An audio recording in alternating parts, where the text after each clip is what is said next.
திரைத்துறையில் அதிக சம்பளம் வாங்குவதில் முதல் 3 இடத்தை பிடித்த கதாநாயகிகள்.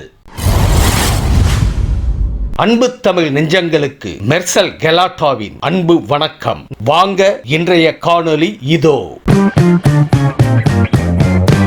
தற்போதெல்லாம் ஹீரோவுக்கு இணையாக ஹீரோயின்களும் பல கோடிகளில் சம்பளம் வாங்குகிறார்கள். ஒரு படம் ஓடிவிட்டால் போதும், அடுத்த படத்திற்கு கோடிகளில் கதாநாயகிகள் சம்பளம் கேட்கின்றனர். அந்த வகையில் தென்னிந்திய சினிமாவில் முதல் 3 இடத்தை பிடித்த ஹீரோயின்கள் பட்டியலை தற்போது பார்க்கலாம். 2025ஆம் ஆண்டில் தென்னிந்திய சினிமாவில் அதிக சம்பளம் வாங்கும் நடிகையாக சாய் பல்லவி உருவெடுத்துள்ளார். சமீபத்தில் ராமாயணா என்ற புராண படத்தில் நடித்ததற்காக அவர் தலைப்பு செய்திகளில் இடம் பிடித்தார். இதற்காக அவருக்கு சுமார் 18 முதல் 20 கோடி சம்பளம் வழங்கப்பட்டதாக கூறப்படுகிறது. தெற்கில் அதிக சம்பளம் வாங்குபவர்களில் ஒருவராக நயன்தாரா தொடர்கிறார். 2025ஆம் ஆண்டில் அவர் ஒரு படத்திற்கு ரூபாய் 15 கோடி வரை சம்பளம் வாங்குகிறார். ஜவான் படத்தில் அவர் பாலிவுட்டில் அறிமுகமானதன் மூலம் அவருக்கு சுமார் ரூபாய் 10 கோடி